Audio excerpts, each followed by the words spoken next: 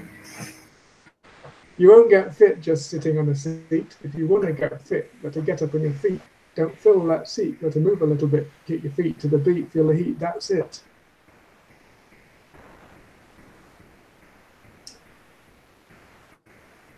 Anybody writing any questions? I'm checking that now, but apparently there were lots of comments, like suggestion of doing a rap battle in class, which I loved, and some informal invitations for you to come to the next Cultura Inglesa festival. Instead of us getting an artist or a musician, you just come and you do the rap battles with the audience. Nice idea. Thank you. So guys, this is the last chance to ask any questions. We have a couple minutes before we have to finish. So if you have any questions, please type them now. And thank you for watching. And thank you for the presentation, Mark. That was great. I think we all learned a lot. Okay. Well, I hope you're inspired to go away and create your own mazes and maps and rhymes and raps, and then share them around in the staff room and get a collection together for your school. Right? Yeah, some people suggested making big ones so that we can move around, and so let's see how it goes. And I'll get some pictures. I'll ask them to send us some pictures as the year goes by. Yeah, well, if you make them electronic versions, then you can obviously email them to each other as well. If you have electronic versions of these materials. Mm-hmm. Oh, by the way, do check out the website Hancock MacDonald. There are plenty of other pronunciation materials there you can download, including some of the ones I've shown you, but other ones also. Okay, thank you for coming, everybody. So thank you, Mark, and I think that's it. So if you have any other questions, please send them to me, and then later we'll solve them. And if you need the materials, etc., I can send you. Okay, guys? Thank you. Thank you, Mark. Bye-bye. Bye. Bye.